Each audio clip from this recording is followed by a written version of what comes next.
sa paanan ng kabundukan ng silangan kung saan ang hamog ay tila hindi kailanman tuluyang umaalis at ang mga punong kahoy ay nakatayo na parang matatandang bantay ng lupain. Naroon ang isang gubat na bihirang pasukin ng karaniwang tao. Hindi dahil ito'y ipinagbabawal, kundi dahil sa matagal ng paniniwala na ang lugar ay tirahan ng mga nilalang na hindi ganap na kabilang sa mundo ng mga mortal. Sa gitna ng gubat na yon, nakatindig ang isang matandang punong balete. Malaki, malapad ang ugat, at tila may sariling hininga. Sa ilalim ng punong yon, sa gabing tahimik ngunit mabigat ang hangin, nakahandusay ang isang sugatang sundalo. Ang kanyang pangalan ay Andres Salazar, isang tenyente ng hukbong sandatahan. Ang uniforme niya ay punit-punit na bahira ng putik at dugo. Ang kanang hita niya ay may tama ng bala at ang bawat paghinga niya ay mabagal at masakit, na para bang ang bawat hinga ay isang desisyong kailangang pag-isipan kung itutuloy pa ba. Hindi niya alam kung gaano na siya katagal doon. Ang huling malinaw niyang alaala ay ang sigawan sa kampo, ang putok ng baril na sumira sa katahimikan ng gabi at ang biglaang pag-atake na nagkawatak-watak sa kanilang hanay. Tumakbo siya, hindi dahil sa takot, kundi dahil iyon ang tanging paraan upang mabuhay at muling makabalik para sa kanyang mga kasamahan.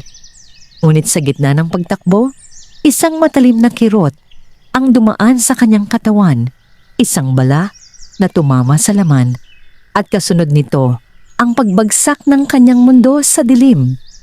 Ngayon, muling bumabalik ang kanyang kamalayan, ngunit mahina. Naririnig niya ang huni ng mga kuliglig, ang kaluskos ng mga dahon, at ang malayong lagaslas ng tubig. Sinubukan niyang igalaw ang kanyang katawan, ngunit nabigo. Ang sakit ay agad na gumapang mula sa kanyang hita hanggang sa kanyang dibdib, dahilan upang mapasinghap siya ng malakas. May tao ba riyan? Mahina niyang bulong. Halos kainin ng hangin ang kanyang tinig. Walang sumagot. Ngunit hindi ibig sabihin noon ay wala siyang kasama. Sa kabilang panig ng punong balete, nakatayo ang tatlong figura. Tatlong magkakapatid na diwata na matagal ng tagapangalaga ng gubat na yon. Ang panganay ay si Amihan. Matangkad siya para sa isang diwata. May tindig na tahimik ngunit matatag. Ang kanyang buhok ay mahaba at kulay ng gabi, at ang kanyang mga mata ay tila laging nagmamasid, laging nagbabantay. Siya ang diwata ng hangin, at sa bawat galaw niya, bahagyang gumagalaw ang mga dahon at damo sa paligid. Ang ikalawa ay si Lira. Mas banayad ang anyo. May ngiting tila laging may lihim. Ang kanyang buhok ay kulay gintong sinag ng araw, at ang kanyang mga mata ay kumikislap na parang tubig sa ilog kapag tinatamaan ng liwanag. Siya ang diwata ng tubig, tagapagpagaling at tagapagdala ng buhay. Ang bunso ay si Tala, pinakamaliit sa tatlo, ngunit hindi kailanman dapat maliitin. Ang kanyang mga mata ay malinaw at matalim, parang mga bituin sa kalangitan. Siya ang diwata ng lupa. May kakayahang maramdaman ang bawat yabag, bawat pintig ng buhay na dumadaan sa kanilang nasasakupan. Matagal na nilang naramdaman ang presensya ng sundalo bago pa man ito tuluyang mawala ng malay. Ang lupa mismo ang unang nagsabi kay Tala. Isang biglaang kirot na dumaan. Sa ugat ng gubat, isang buhay na duguan at nalalagas ang lakas. Isa na namang tao, mahinang sabi ni Tala. Nakaluhod sa lupa, nakapatong ang palad sa ugat ng balete. Sugatan, malubha. Sumimangot si Amihan. Dapat ba tayong makialam? Ang tanong na yon ay hindi bago. Sa loob ng maraming siglo, paulit-ulit na nilang hinarap ang parehong usapin. Hanggang saan ang dapat nilang pakikialam sa mundo ng mga tao? Ang mga diwata ay may batas, hindi nakasulat, ngunit mahigpit na sinusunod, na nagsasabing ang landas ng mga mortal ay hindi dapat basta baguhin. Ngunit si Lyra ay nakalapit na sa sundalo, nakaluhod sa tabi nito. Tinitigan niya ang duguang sugat, ang maputlang mukha at ang mabagal na pag-angat baba ng dibdib nito. Kung hindi natin siya tutulungan, wika niya ng marahan, mamamatay siya bago pa sumikat ang araw. Tahimik si Amihan. Tumingin siya sa paligid, sa gubat na kanilang sinumpaang ipagtanggol, sa punong balete na saksi sa libu-libong kapalaran, at sa lalaking nakahandusay na ngayon ay ganap na nakasalalay sa kanilang pasya. Ang digmaan ng mga tao ay hindi atin, wika niya sa wakas, ngunit ang buhay, iyon ay saklaw ng ating tungkulin. Bahagyang tumango si Tala. Ang lupa mismo ang humihingi ng tulong para sa kanya. Lumuhod si Amihan sa kabilang panig ng sundalo.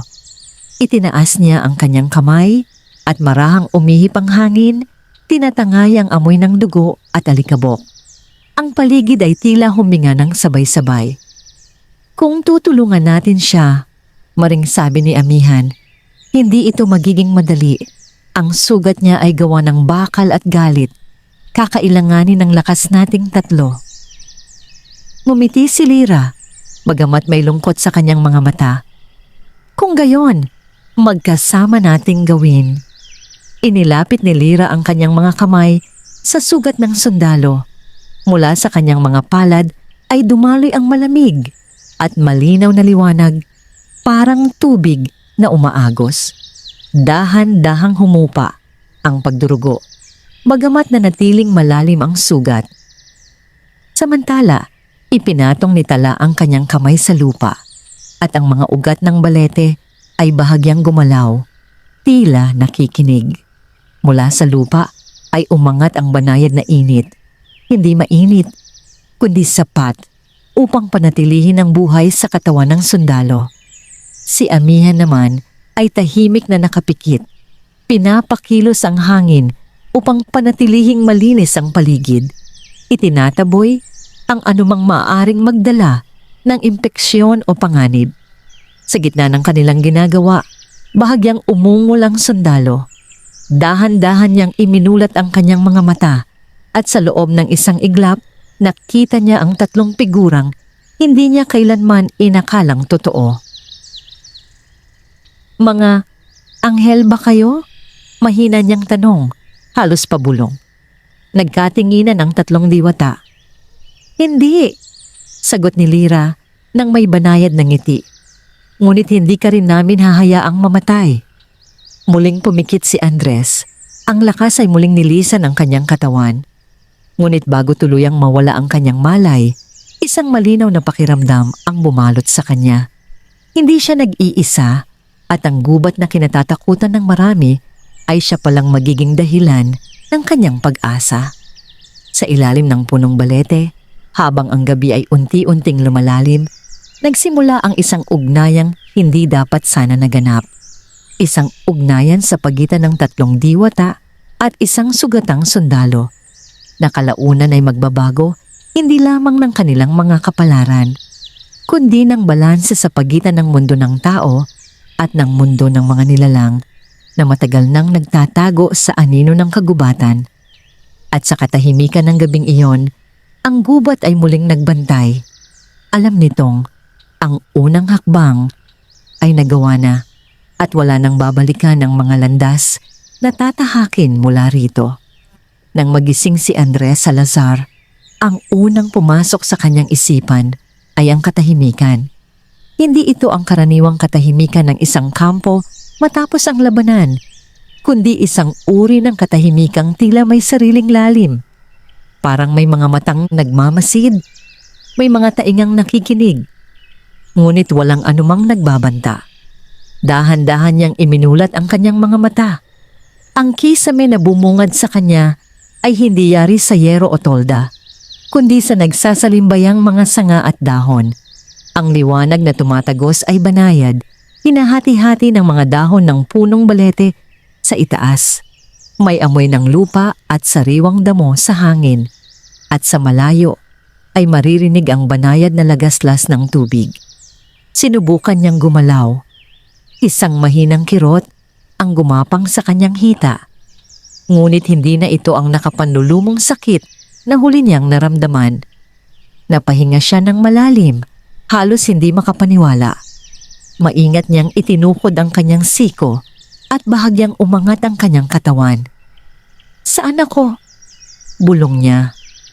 "Sa loob ng gubat," sagot ng isang tinig. Malinaw, ngunit hindi malakas.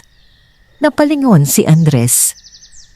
Sa di kalayuan, nakaupo sa isang ugat ng balete ang isang dalagang may buhok na kulay ng liwanag ng umaga. Ang kanyang mga mata ay nakatuon kay Andres, kalmado ngunit mapanuri. Sa tabi nito, may isa pang figurang nakatayo, tahimik na parang anino na may sariling anyo. At sa paanan ng puno, halos kasabay ng lupa, ay may isang munting nilalang na tila nakikinig sa pintig ng mundo. Biglang bumalik sa kanyang alaala ang mga huling sandali bago siya mawalan ng malay. Ang mga figurang iyon, ang liwanag, ang lamig at init na sabay niyang naramdaman. "Kayo," sabi niya, bahagyang paos ang tinig. Hindi iyon panaginip. Hindi agad sumagot ang tatlo. Si Amihan ang unang nagsalita. "Kung panaginip iyon," wika niya, "hindi ka sana magigising na buhay." Umigting ang dibdib ni Andres. Sinubukan niyang intindihin ang kanyang nakikita. Tatlong nilalang na malinaw na hindi tao, ngunit hindi rin nakakatakot. Wala sa kanilang anyo ang galit o panganib, bagkus ay may distansyang parang mga bantay na may malinaw na hangganan. "Kayo ba ang nagligtas sa akin?" tanong niya sa wakas. Tumango si Lira. Lumapit siya at inilapag ang isang maliit na sisidlang yari sa dahon at kahoy sa tabi ni Andres. "Uminom ka muna," wika niya. "Tubig yan mula sa bukal sa hilaga. Makakatulong sa iyong lakas." Nag-alinlangan si Andres, ngunit nanaig ang kanyang pangangailangan. Inabot niya ang sisidlan at dahan-dahang uminom. Malamig ang tubig, ngunit may kakaibang tamis, parang may halong buhay na hindi niya maipaliwanag. Sa bawat lagok, naramdaman niyang unti-unting bumabalik ang sigla sa kanyang katawan. "Salamat," sabi niya, matapos ibalik ang sisidlan. "Hindi namin hinihingi ang pasasalamat ng mga tao," sagot ni Tala. Ang tinig ay mababa, ngunit malinaw. Ngunit hindi rin namin ito tinatanggihan. Tahimik na napangiti si Andres, bagamat may halong pagkalito. "Ano kayo?" Isang tanong na matagal nang kinatatakutan at inaasahan ng mga diwata. "Diwata," sagot ni Amihan, tuwid at walang paligoy. Mga tagapangalaga ng gubat na ito.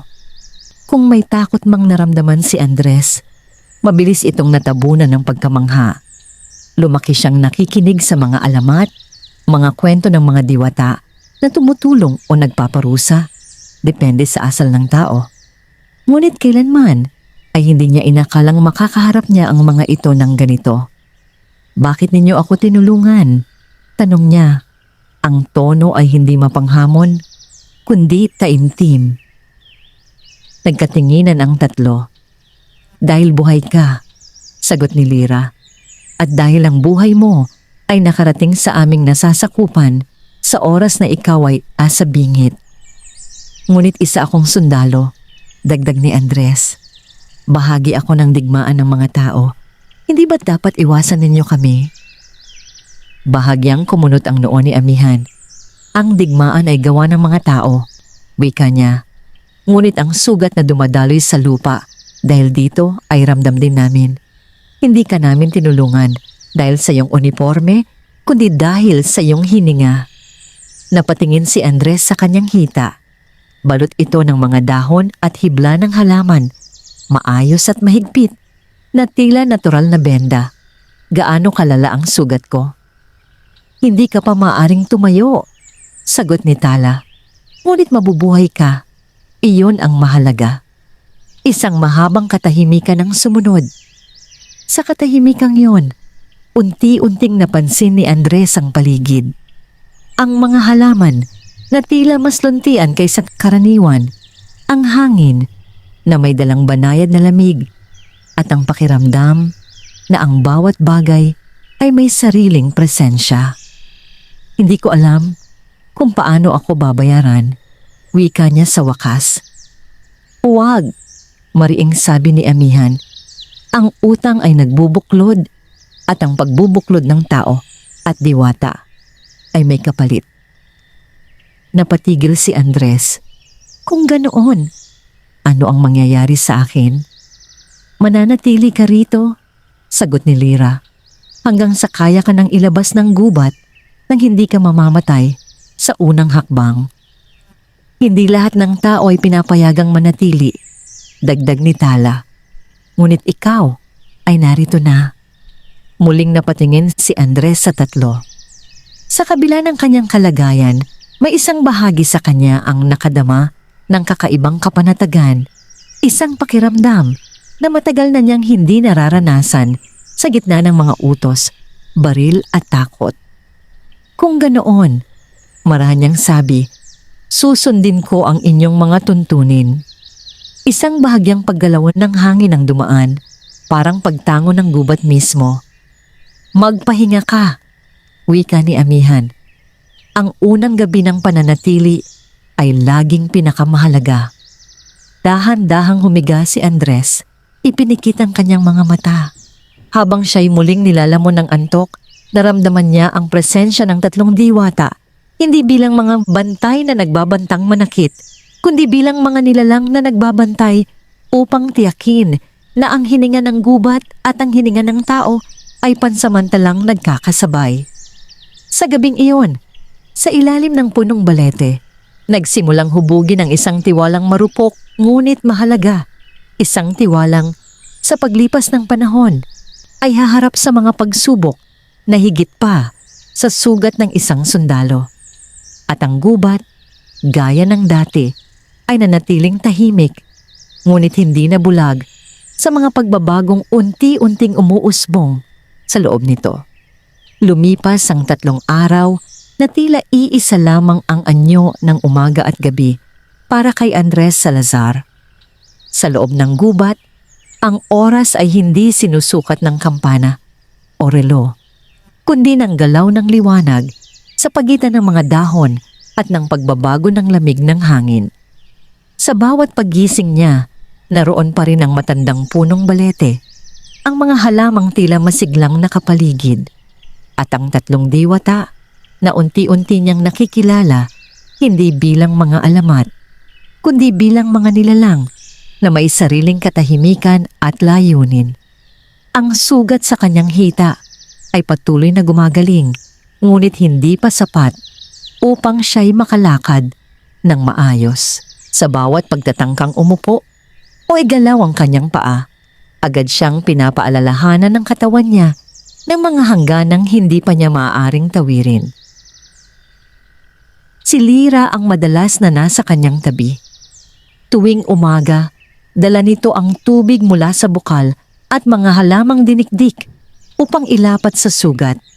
Hindi ito nagsasalita ng marami, ngunit sa bawat kilos ay may ingat at pag-unawa. Kapag pinapahiran niya ng lunas ang sugat ni Andres, nararamdaman nito ang banayad na lamig na tila dumadaloy hanggang sa kanyang mga ugat. Hindi ba kayo napapagod? Minsang tanong ni Andres habang pinagmamasdan si Lira. Umiling ito.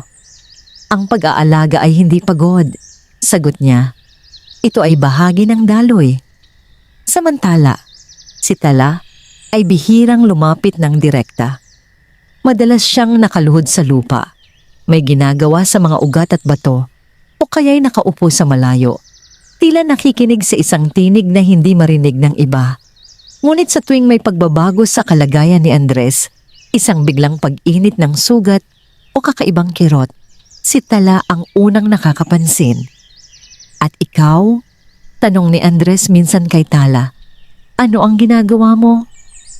Pinakikinggan kita, sagot nito ng payak. At ang lupa sa ilalim mo. Si amihan naman ay madalas wala sa kanyang paningin.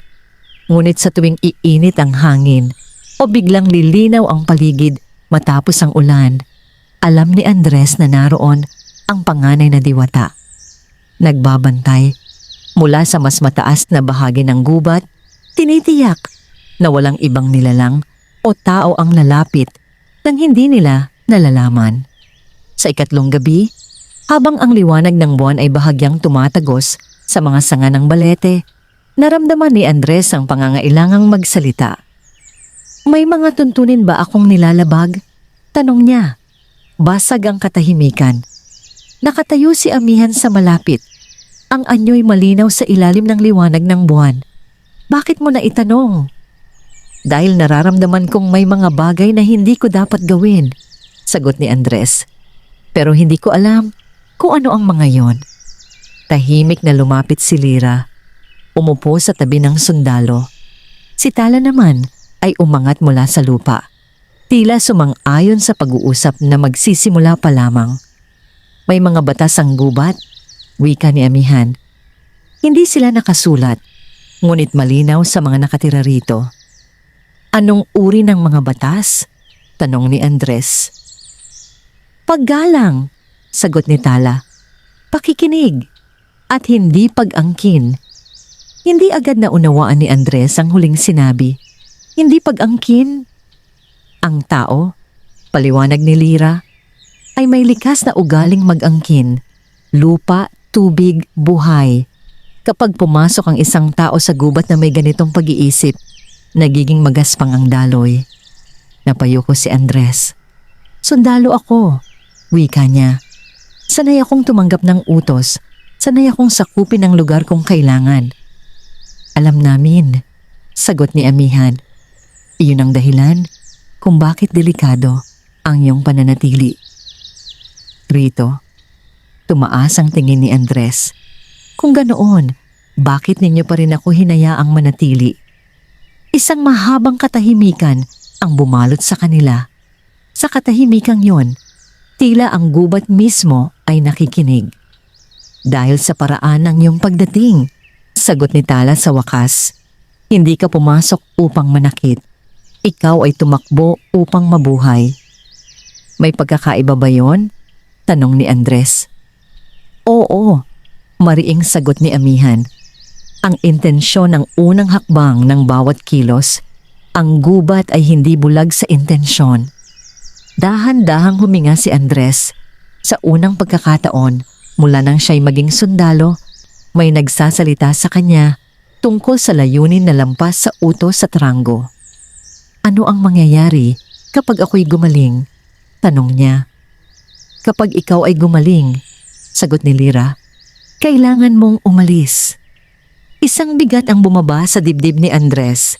Hindi niya alam kung bakit, ngunit ang ideya ng pag-alis ay tila mas mahirap kaysa sa kanyang inaasahan. "At kung ayaw kong umalis?" tanong niya.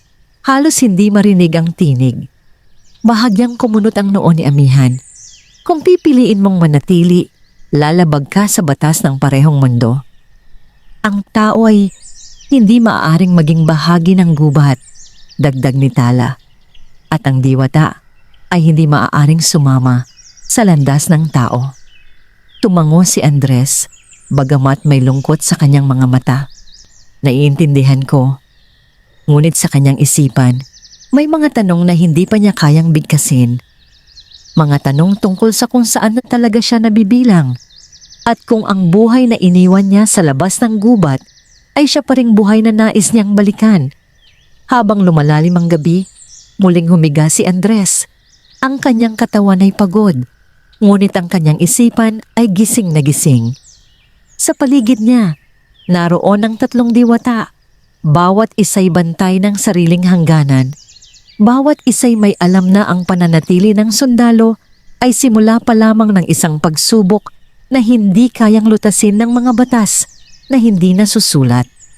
At sa ilalim ng punong balete, ang gubat ay patuloy na humihinga, marahan, matiyaga at handang ipaalala sa sino mang lumalapit na ang bawat pagpasok ay may kaakibat na kapalit. Dumating ang ika-4 na araw na may dalang kakaibang bigat sa hangin.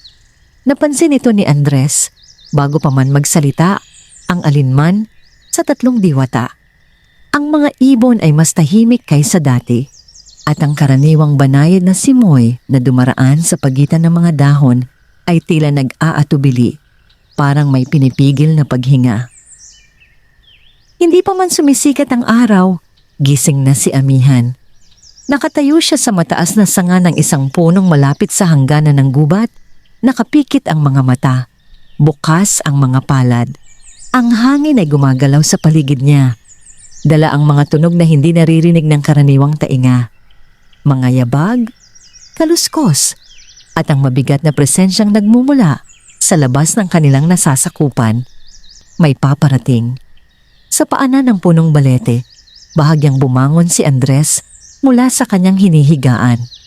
Ang sugat niya ay mas maayos na, sapat upang siya'y makaupo nang hindi napapangiwi, ngunit hindi pa rin sapat upang tumayo ng matagal.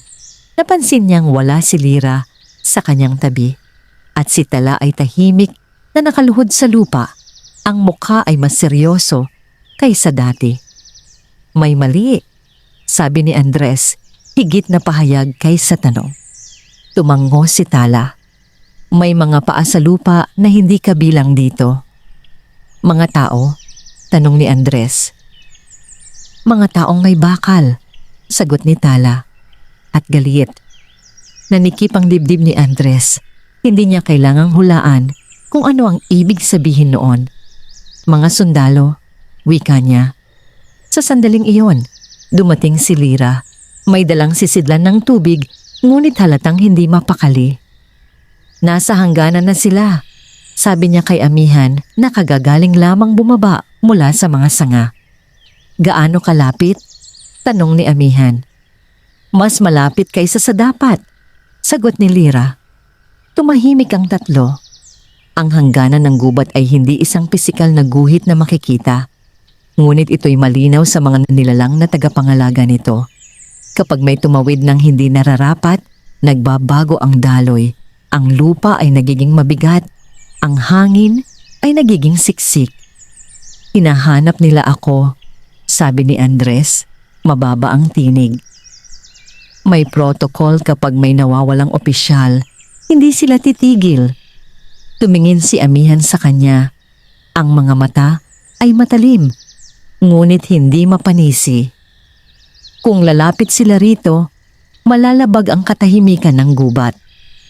At kung hindi kayo makikialam, tanong ni Andres. May masasaktan, sagot ni Tala. Gubat man o tao.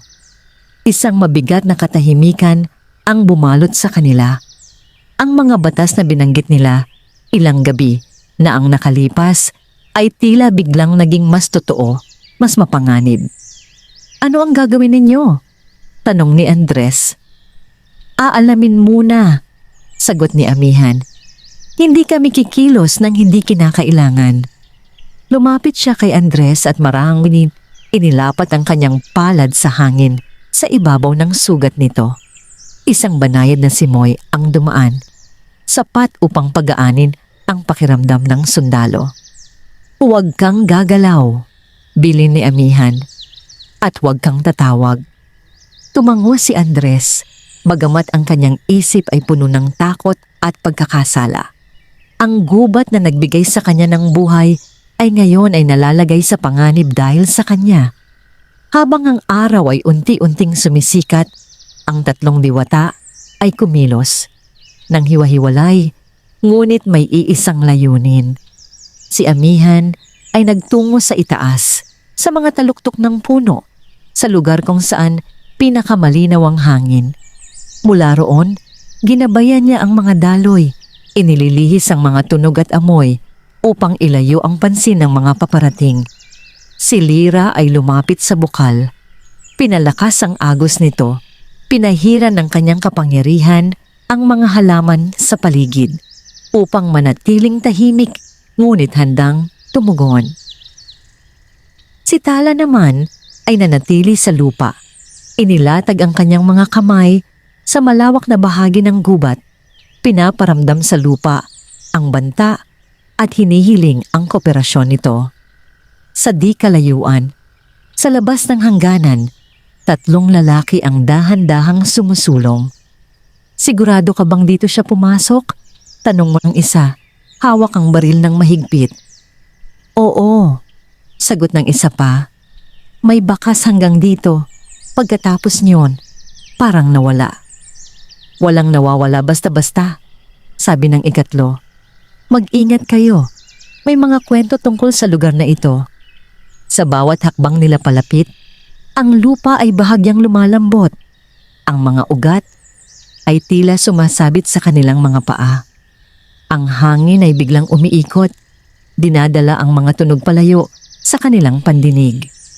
Parang may mali, bulong ng isa. Sa ilalim ng punong balete, nakapikit si Andres, pinipigilan ang sarili na huwag magsalita, huwag gumalaw. Sa kanyang dibdib, ramdam niya ang mabilis na tibok ng puso. Hindi lamang dahil sa takot, kundi dahil sa bigat ng responsibilidad na hindi niya hiniling ngunit ngayoy kanyang pasan. Hindi nagtagal, biglang huminto ang mga yabag sa labas ng hangganan. "Wala," sabi ng isa sa mga sundalo. "Baka mali ang direksyon." "Bumalik na tayo," sagot ng isa. Hindi maganda ang pakiramdam ko rito. Dahan-dahang umatras ang mga anino. Unti-unting nilulon ng gubat ang kanilang presensya hanggang sa tuluyang mawala. Sa sandaling iyon, pumupa ang bigat sa hangin. Ang mga ibon ay muling umawit at ang hangin ay muling dumaloy ng malaya. Bumalik si Amihan sa ilalim ng balete. Umalis na sila. Napabuntong hininga si Lira at si Tala ay marahang tumango. Ang mga kamay ay unti-unting iniaangat mula sa lupa. Ngunit ang katahimikan na bumalik ay hindi na katulad ng dati. "Hindi ito ang huli," sabi ni Andres. Ang tinig ay puno ng pagsisisi. Pabalik sila. Alam iyon ng 3 diwata. At sa kauna-unahang pagkakataon, mula nang iligtas nila ang sundalo, malinaw sa kanilang lahat na ang gubat ay nadampyanan ng mundo ng tao at ang hangganang matagal nilang binantayan ay nagsisimula ng masubok. Ang gabi ay bumagsak ng mas mabigat kaysa sa mga nauna. Kahit ang liwanag ng buwan ay tila nag-aatubiling tumagos sa makakapal na sanga ng punong balete. Sa paligid, ang gubat ay tahimik. Hindi ang katahimikang mapayapa, kundi ang katahimikang nag-aabang. Hindi makatulog si Andres. Nakahiga siya sa ilalim ng balete, ang mga matay nakatitig sa mga aninong gumagalaw sa itaas. Sa bawat paghinga niya, nararamdaman niya ang kirot sa hita. Isang paalala hindi lamang ng sugat, kundi ng dahilan kung bakit may panganib ngayon ang lugar na ito. Lumapit si Lira at umupo sa tabi niya. May dala siyang munting sisidlan ng liwanag, isang patak ng tubig mula sa bukal na may bahagyang ningning. Inilapag niya ito sa lupa, hindi nagsasalita agad. "Hindi ka mapakali," wika niya sa wakas. "Hindi ko dapat kayo nadamay," sagot ni Andres. "Kung namatay ako noon, tapos na sana." Hindi umimik si Lira kaagad. Tinitigan niya ang tubig sa sisidlan. Ang banayad na paggalaw nito na tila may sariling isip. Ang kamatayan, wika niya, ay hindi laging katapusan ng gulo. Tumingin si Andres sa kanya. "Pero ang buhay ko ang dahilan kung bakit sila muntik pumasok dito." "Oo," sagot ni Lira nang walang pag-iwas. "Ngunit ang desisyon na tulungan ka ay amin. Hindi ka namin iniligtas ng hindi batid ang maaaring kahihinatnan." Sa di kalayuan, naroon si Amihan, nakatayo sa gilid ng liwanag. Tahimik siyang nagbabantay, ngunit malinaw na nakikinig. Si Tala naman ay muling nakaluhod sa lupa. Ang nooy bahagyang nakasandal sa isang ugat ng balete. "May utang ako sa inyo," mariing sabi ni Andres. "At hindi ko alam kung paano ko yon babayaran." Sa wakas, nagsalita si Amihan. Ang utang ay hindi nasusukat sa kapalit na bagay o gawa. Kung ganoon, paano? Tanong ni Andres. Sa timbang, sagot ni Tala. Ang tinig ay mababa, ngunit malinaw. May mga utang na mabigat at may mga utang na magaan. Ang sayo ay nagsisimula ng bumigat. Napayuko si Andres. Kung aalis ako ngayon, baka mas ligtas kayo. Umiling si Amihan. Hindi ka pa handa. At kung pilitin mong umalis, baka ikaw mismo ang mamatay sa labas ng hangganan. Ang gubat ay hindi magtatanggol sa iyo roon. Isang katahimikan ang bumalot sa kanila. Sa katahimikan yun, may isang katotohanang unti-unting lumilinaw. Ang pananatili ni Andres ay may kapalit at ang pag-alis niya ay may panganib. Kung may magagawa ako, sabi ni Andres sa wakas, sabihin ninyo. Hindi ako sanay na nakahiga lamang habang may ibang nagdurusa dahil sa akin. Nagkatinginan ng tatlong diwata. May isang bagay, wika ni Amihan, ngunit hindi ito simpleng gawain. Ano yon? Tanong ni Andres agad. Makinig, sagot ni Tala. Hindi bilang sundalo, kundi bilang tao. Bahagyang kumunot ang noo ni Andres. Makinig sa ano? Sa gubat, sagot ni Lira. Sa lupa, sa hangin, sa tubig, sa lahat ng matagal mo nang hindi pinakinggan. Hindi ito ang sagot na inaasahan niya. Ngunit sa kanyang kalooban, may isang bahagi sa kanya ang nakadama ng kakaibang pag-ayon. Paano? Tanong niya. Kapag ikaw ay handa ng tumayo, wika ni Amihan, dadalhin ka namin sa hangganan ng dalawang mundo. Doon mo mauunawaan kung ano ang tunay na timbang ng iyong utang. Sa sandaling iyon, isang banayad ngunit malinaw na pintig ang dumaan sa lupa. Si Tala ay biglang tumingala. Ang mga matay mas matalim. May isa pang presensya, sabi niya. Hindi tao. Napatayo si Amihan. Saan? Sa mas malalim na bahagi ng gubat, sagot ni Tala. Matagal nang hindi gumagalaw, ngunit ngayon, nagising. Nanlamig ang paligid. Ang mga dahon ay bahagyang kumaluskos kahit walang hangin. Ano iyon? Tanong ni Andres. Isang sandali bago sumagot si Lira. Isang nilalang na hindi sang-ayon sa pakikialam namin. Tungkol sa akin? Tanong ni Andres. Hindi lamang tungkol sa iyo, sagot ni Amihan. Tungkol sa balanse. Muling bumigat ang gabi. Ang usapin ng utang ay biglang naging mas malawak, hindi na lamang sa pagitan ng isang sundalo at tatlong diwata, kundi sa pagitan ng mga puwersang matagal nang nagkakasundo sa katahimikan. Sa ilalim ng punong balete, malinaw na ang desisyong ginawa noong unang gabi ay patuloy na umaalingaw-ngaw at ang halaga nito ay unti-unting nahahayag hindi sa anyo ng kaparusahan, kundi sa mga pagsubok na paparating pa lamang. Bago pa man sumikat ang araw, nagbago ang anyo ng gubat. Hindi ito isang biglaang pagbabago na makikita ng mata, kundi isang maraang pag-igting, parang paghinga ng isang nilalang na matagal nang natutulog at ngayoy muling namulat. Ang hangin ay naging mas malamig at ang lupa sa ilalim ng punong balete ay tila mas mabigat, mas siksik. Nagising si Andres sa pakiramdam na yon. Hindi pa man niya idinidilat ang kanyang mga mata, alam na niyang may mali. Ang kirot sa kanyang hita ay mas malinaw kaysa sa mga nagdaang araw. Hindi dahil lumala ang sugat, kundi dahil ang buong paligid ay tila nagbabala. Gising ka na, sabi ni Amihan. Ang tinig ay mababa, ngunit handa. Umupo si Andres ng dahan-dahan. Ano ang nangyayari?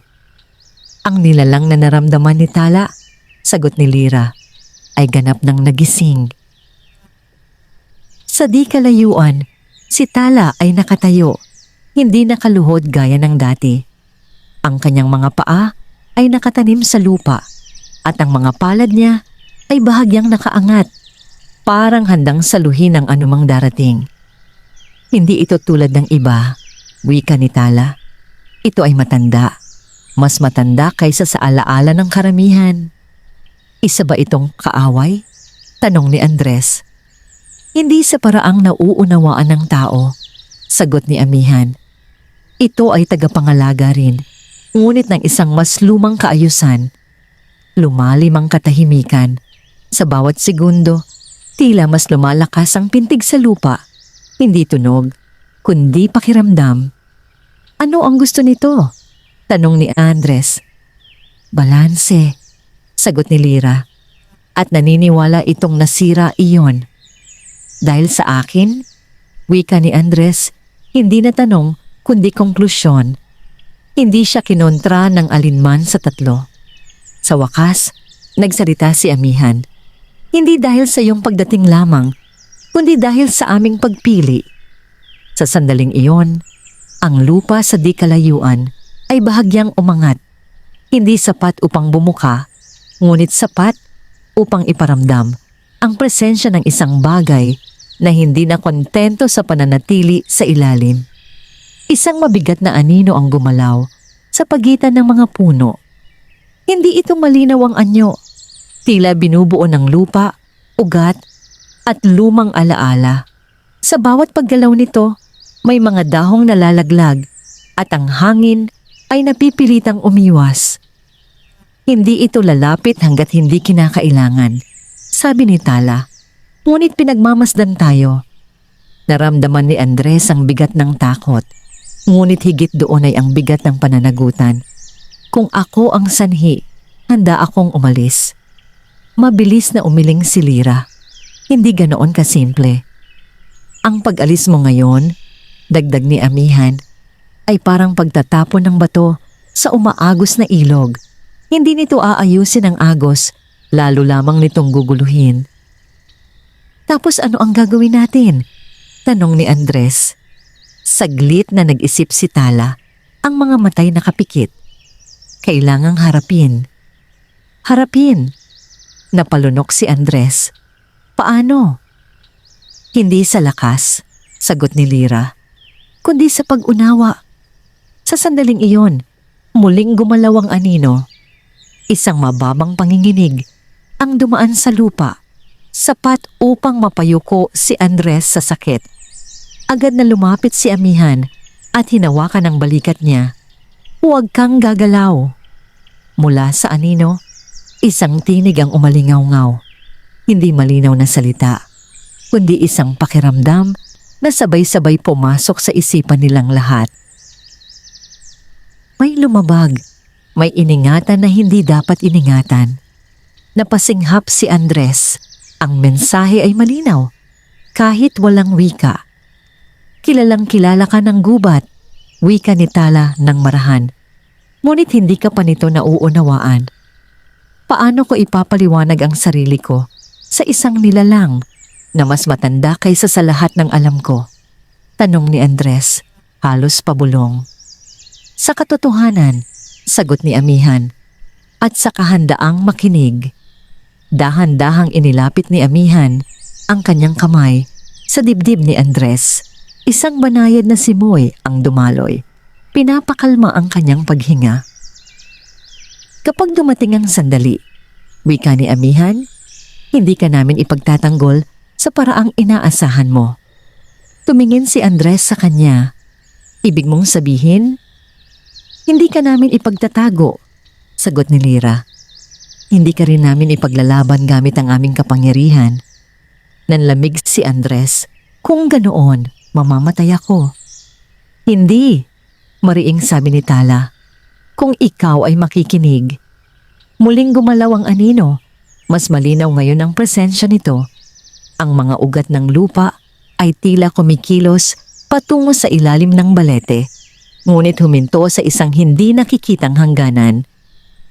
Ang araw ay tuluyang sumikat, ngunit ang liwanag nito ay tila hindi sapat upang itaboy ang bigat ng sandaling iyon.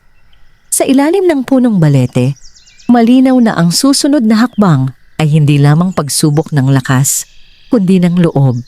At ang sugatang sundalo, na minsang tumakbo upang mabuhay, ay kailangang matutong huminto upang tunay na makinig. Hindi agad dumating ang nilalang. Sa halip, dumating ang isang paanyaya. Hindi sa anyo ng salita, kundi sa isang malinaw na direksyon na naramdaman ng lahat. Ang lupa ay bahagyang uminit sa gawing silangan at ang hangin ay dahan-dahang umikot, parang nagtuturo ng landas. Ito na, wika ni Tala. Tinatawag tayo. Tinulungan ni Amihan si Andres na tumayo.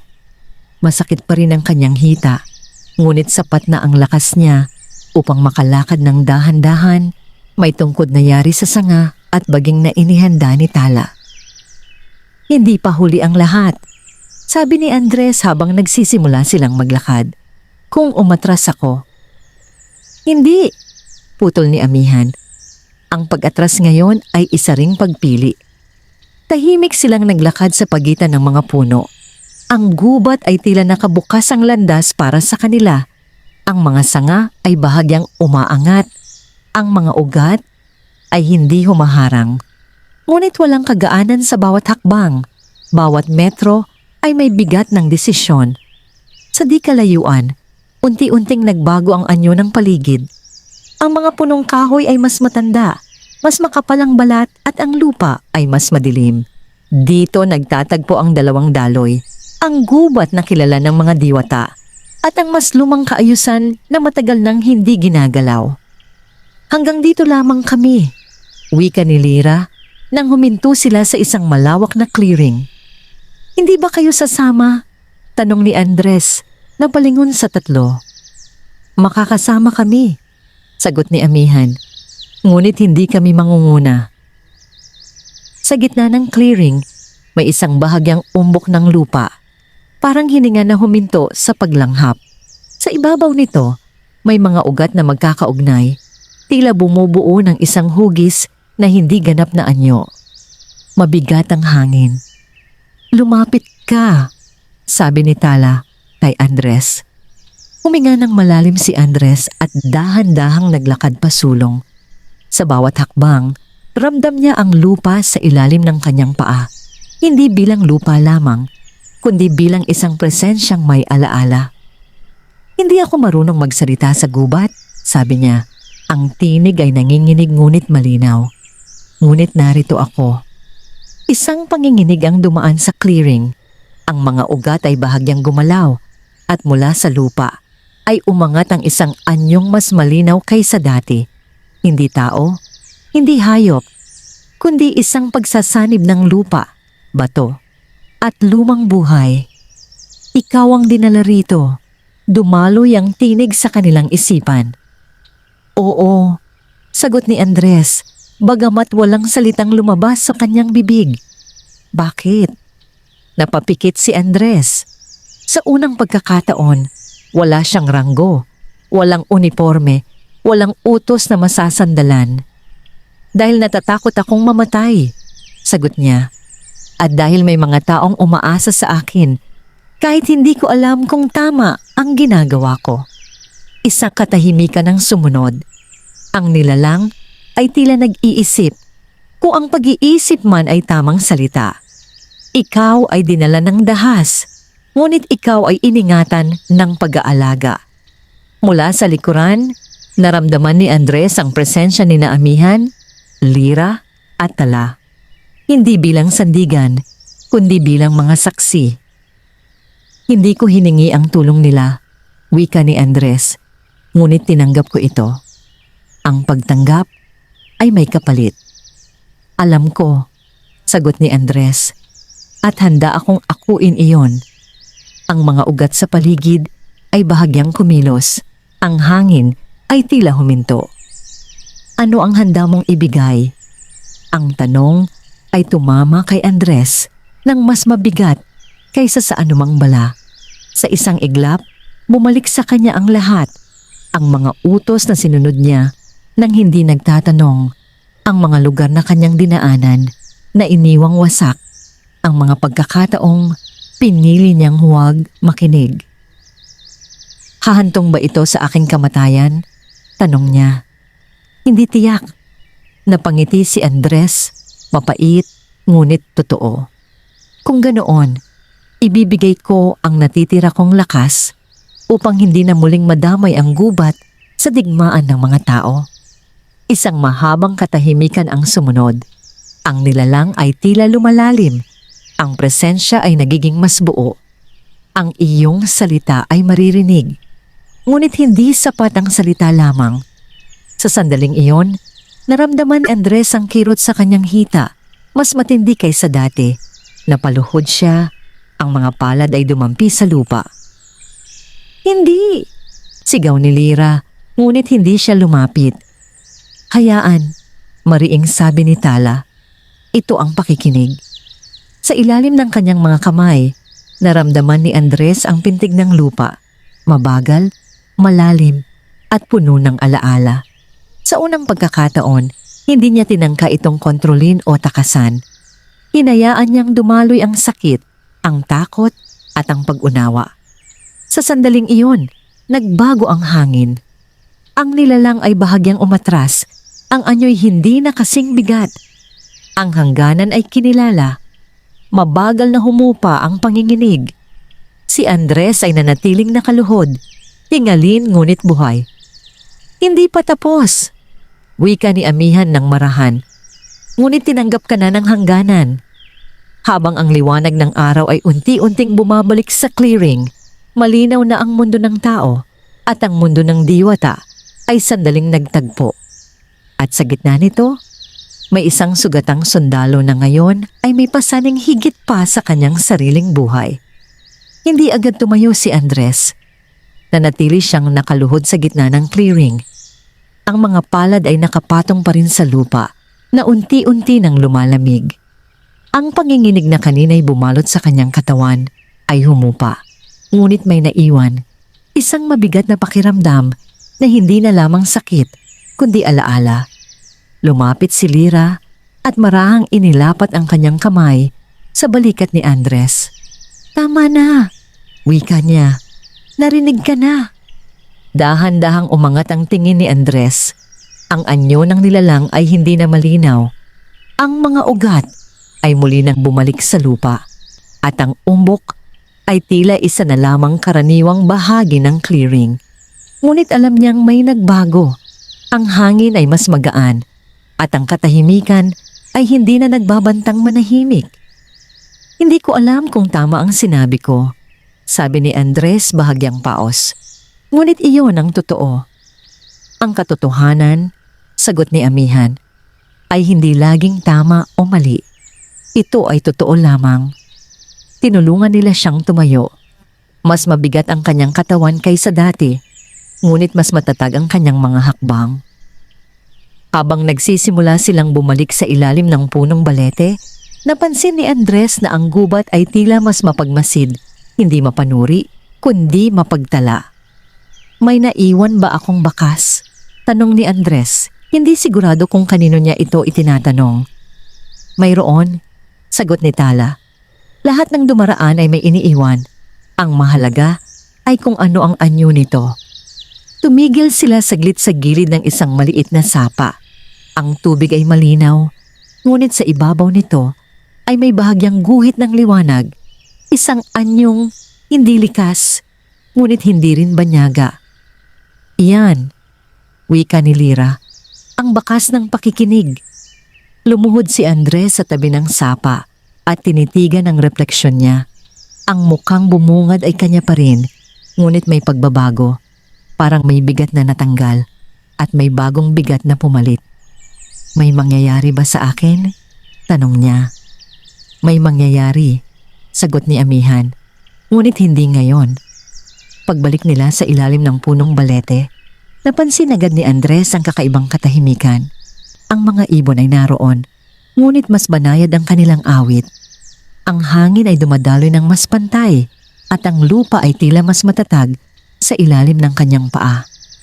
Ngunit may isang bagay na hindi na tulad ng ngati. Ang sugat sa kanyang hita. Hindi ito tuluyang nawala. Ngunit ang pakiramdam ay nag-iba. Hindi na lamang ito kirot. May bahagyang init na tila nagmumula sa loob. parang paalala. "Tingnan mo," sabi ni Lyra. Lumuhod sa tabi niya. Inalis niya ang mga dahong benda. Ang sugat ay halos maghilom, ngunit sa paligid nito ay may manipis na marka. Parang ugat na bahagyang kumikislap kapag tinatamaan ng liwanag. Hindi ito sugat ng gubat. Mas mabigat ang kanyang katawan kaysa dati, ngunit mas matatag ang kanyang mga hakbang. Habang nagsisimula silang bumalik sa ilalim ng punong balete, napansin ni Andres na ang gubat ay tila mas mapagmasid, hindi mapanuri, kundi mapagtala. "May naiwan ba akong bakas?" tanong ni Andres, hindi sigurado kung kanino niya ito itinatanong. "Mayroon," sagot ni Tala. "Lahat ng dumaraan ay may iniiwan. Ang mahalaga ay kung ano ang anyo nito." Tumigil sila saglit sa gilid ng isang maliit na sapa. Ang tubig ay malinaw, ngunit sa ibabaw nito ay may bahagyang guhit ng liwanag. Isang anyong hindi likas, ngunit hindi rin banyaga. "Iyan," wika ni Lyra, "ang bakas ng pakikinig." Lumuhod si Andres sa tabi ng sapa at tinitigan ang refleksyon niya. Ang mukhang bumungad ay kanya pa rin, ngunit may pagbabago. Parang may bigat na natanggal at may bagong bigat na pumalit. "May mangyayari ba sa akin?" tanong niya. "May mangyayari," sagot ni Amihan, "ngunit hindi ngayon." Pagbalik nila sa ilalim ng punong balete, napansin agad ni Andres ang kakaibang katahimikan. Ang mga ibon ay naroon, ngunit mas banayad ang kanilang awit. Ang hangin ay dumadaloy ng mas pantay at ang lupa ay tila mas matatag sa ilalim ng kanyang paa. Ngunit may isang bagay na hindi na tulad ng ngati. Ang sugat sa kanyang hita. Hindi ito tuluyang nawala. Ngunit ang pakiramdam ay nag-iba. Hindi na lamang ito kirot. May bahagyang init na tila nagmumula sa loob, parang paalala. "Tingnan mo," sabi ni Lyra. Lumuhod sa tabi niya. Inalis niya ang mga dahong benda. Ang sugat ay halos maghilom, ngunit sa paligid nito ay may manipis na marka. Parang ugat na bahagyang kumikislap kapag tinatamaan ng liwanag. Hindi ito sugat ng gubat, paliwanag ni Tala. Hindi rin ito sugat ng tao. "Kung ganoon, ano ito?" tanong ni Andres. "Isang tanda," sagot ni Amihan, "na ikaw ay nakarinig at narinig." Nanahimik si Andres. Hindi niya alam kung ikatutuwa o ikatatakot niya ang katotohanan yon. Maya-maya, biglang tumingala si Tala. Ang kanyang mga mata ay tumuon sa direksyon ng hangganan. Ang mga daliri ay bahagyang dumampi sa lupa. "May pagbabago," sabi niya. Ang mga yapak ng tao ay muling gumagalaw. Nanikip ang dibdib ni Andres. Bumalik sila? "Hindi pa," sagot ni Tala. "Ngunit paparating." Tumingin si Amihan kay Andres. Ang tinig ay seryoso. "Ang ginawa mo kanina ay pansamantalang nagpatahimik sa mas lumang kaayusan. Ngunit ang mundo ng tao ay hindi tumitigil dahil lamang doon." "Ano ang ibig sabihin nito para sa akin?" tanong ni Andres. "Na ang oras mo rito ay unti-unti nang nagtatapos," sagot ni Lyra, may lungkot sa tinig. "At ang pag-alis mo ay hindi na magiging tulad ng dati." Tumango si Andres. Sa kabila ng pangamba, may isang malinaw na damdamin ang umusbong sa kanyang dibdib. Kahandaan. "Kung kailangan kong umalis," wika niya, "gagawin ko ito nang hindi na nag-iiwan ng panganib." "Hindi ka na makakaalis ng walang bakas," sagot ni Amihan. "Ngunit maaari mong piliin kung anong uri ng bakas ang iiiwan mo." Sa ilalim ng punong balete, habang ang araw ay unti-unting lumulubog, malinaw na ang gubat ay muling humuhubog sa sarili. Tinatanggap ang pagbabagong hindi nito hiniling, ngunit piniling unawain. At si Andres Salazar, na minsang pumasok bilang sugatang sundalo, ay ngayon ay may dalang tanda na hindi mabubura. Isang paalala na ang pakikinig ay may kapangyarihang magbago ng landas, ngunit may kapalit na kailangang akuin hanggang sa huli. Dumating ang panawagan, hindi bilang tunog, kundi bilang panginginig na pamilyar kay Andres. Isang mabigat na tibok sa hangin, katulad ng naramdaman niya sa bawat operasyon, sa bawat sandaling may paparating na utos. Kahit wala siyang radyo, kahit wala siyang uniforme, alam niyang ang mundo ng tao ay muling umaabot sa kanya. Hindi na ito paghahanap lamang, sabi ni Tala, ang palad ay nakadampi sa lupa. May layunin na. Sa labas ng hangganan ng gubat, ang mga yabag ay mas organisado. Hindi nagkakanya-kanya, kundi may direksyon, may intensyon. Ang mga dahon ay hindi na lamang naaapakan, sila'y inaalis. Ang mga sanga ay hindi na iniiwasan, sila'y pinuputol. Mabibigat na paa, dagdag ni Amihan. Mas marami kaysa dati. Tahimik na nakaupo si Andres sa ilalim ng punong balete. Ang kanyang mga kamay ay mahigpit na nakapulupot sa tungkod. At ang marka sa kanyang hita ay bahagyang umiinit, parang tumutugon sa paglapit ng mga tao. Kasama nila ang mga dati kong tauhan. Wika niya, tiyak ang tinig. Hindi sila aalis nang walang sagot. Lumapit si Lira, ang mukha ay puno ng pag-aalala. Kung papasok sila rito, hindi na natin sila maililihis ng matagal. Ang gubat ay hindi na rin dapat itago ang lahat, dagdag ni Tala. Ang pagtatago ay isa ring uri ng pagsisinungaling. Naramdaman ni Andres ang bigat ng mga salitang iyon. Sa unang pagkakataon, hindi ang takot sa kamatayan ang nangingibabaw sa kanya, kundi ang takot na muling makasakit sa gubat na tumanggap sa kanya at sa mga taong umaasa sa kanyang pagbabalik. Ako ang haharap, sabi ni Andres. Agad na tumingin sa kanya si Amihan. Hindi yun simpleng desisyon. Alam ko, sagot ni Andres. Ngunit ito ang tanging paraan upang tumigil ang pagpasok nila rito. Kapag humarap ka, wika ni Lira, hindi mo na maibabalik ang anumang natutunan mo rito ng buo. Ang mundo ng tao ay hindi marunong makinig sa ganitong paraan. Hindi ko inaasahang maunawaan nila, sagot ni Andres. Ngunit maari ko silang pigilan. Lumalim ang katahimikan. Sa loob nito, malinaw ang katotohanang matagal nang iniiwasan. Ang pananatili ni Andres sa gubat ay pansamantala lamang. Kung aalis ka, sabi ni Tala, dala mo ang tanda. Ang lupa ay hindi ka makakalimot. Hindi ko rin ito makakalimutan, sagot ni Andres. Tumayo siya, mas tuwid kaysa sa inaasahan niya. Ang sakit sa hita ay naroon pa rin, ngunit hindi na ito humahadlang. Sa halip, tila ito'y gabay, isang paalala ng hangganang kanyang tatawirin. Hanggang saan ninyo ako masasamahan? Tanong niya. Hanggang sa huling hakbang sa loob ng gubat, sagot ni Amihan. Lampas doon, ikaw na. Naglakad sila patungo sa hangganan. Ang paligid ay unti-unting nagbabago. Ang mga halaman ay hindi na kasing luntian. Ang hangin ay mas magaspang at ang lupa ay mas tuyo. Sa bawat hakbang, tila may hinihila si Andres pabalik, ngunit mas malinaw ang tawag pasulong. Sa di kalayuan, narinig nila ang mga tinig ng tao. Dito, may bakas.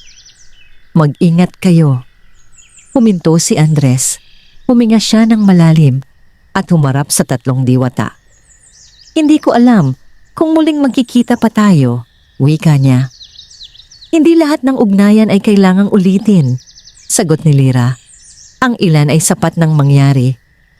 Inilapat ni Amihan ang kanyang kamay sa hangin sa harap ni Andres. Isang banayad na simoy ang dumaan, parang huling paalala ng gubat. Huwag mong kalimutan ang pakikinig, wika niya. Lumuhod si Tala at inilapat ang palad sa lupa. At huwag mong kalimutan kung saan ka minsang tinanggap. Tumango si Andres. Sa isang huling tingin sa loob ng gubat, tumawid siya sa hangganan. Agad na nagbago ang pakiramdam. Ang hangin ay mas maingay. Ang lupa ay mas matigas. at ang mundo ay mas diretso. Walang mga bulong, walang mga pahiwatig. "Sir!" Isang sundalo ang sumulpot mula sa pagitan ng mga puno. Ang mukha ay puno ng gulat at ginhawa. "Buhay po kayo." Lumapit ang iba pa. May mga tanong, may mga utos, may mga mata na naghahanap ng paliwanag.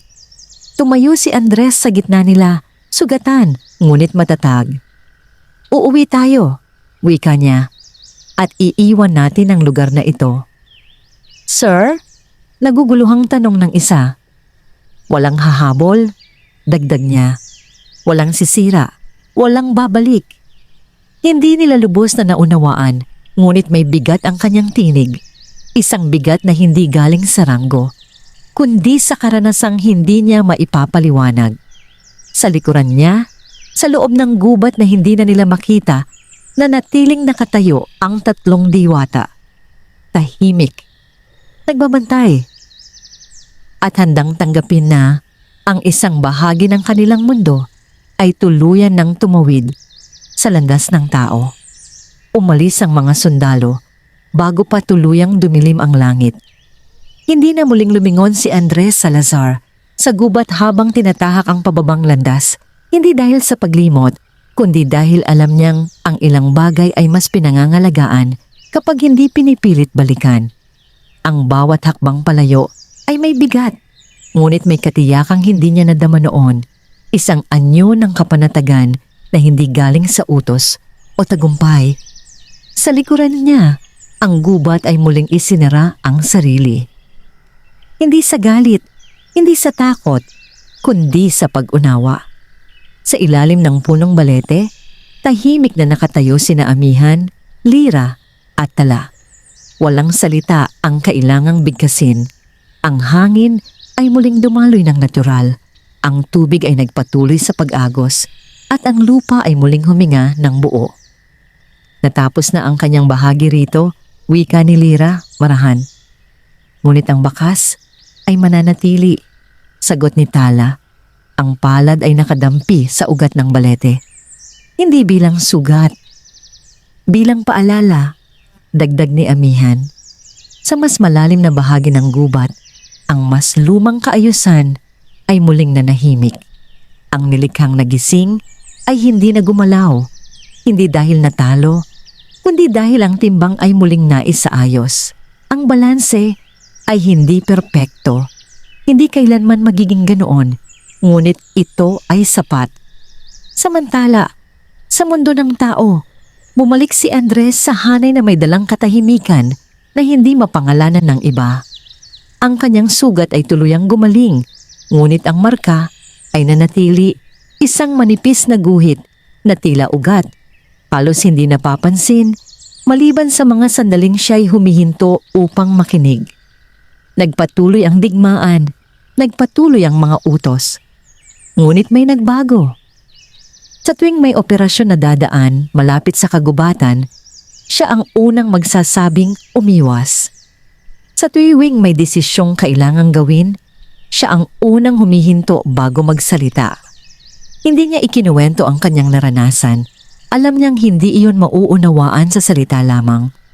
Ngunit ang epekto ay unti-unting lumaganap. May mga lugar na hindi na muling ginalaw. May mga buhay na hindi na nadamay. May mga katahimikang piniling igalang. At sa bawat ganitong sandali, sa malayong gubat sa silangan, bahagyang gumagalaw ang hangin. Ang tubig ay nagkikislap ng kakaiba at ang lupa ay marahang umiinit, parang pagkilala. Hindi na muling nagkita ang 3 diwata at ang sugatang sundalo. Hindi na rin nila kinailangan, sapagkat ang tunay na ugnayan ay hindi nasusukat sa pag-uulit ng pagtatagpo, kundi sa pagpapatuloy ng pag-unawa kahit magkahiwalay na mundo ang tinatahak. Sa ilalim ng punong balete, ang gubat ay nanatiling nakatayo, tahimik, buhay, at handang magbantay. At sa mundo ng tao, may isang lalaking natutong makinig, hindi bilang sundalo, kundi bilang tao. Wakas.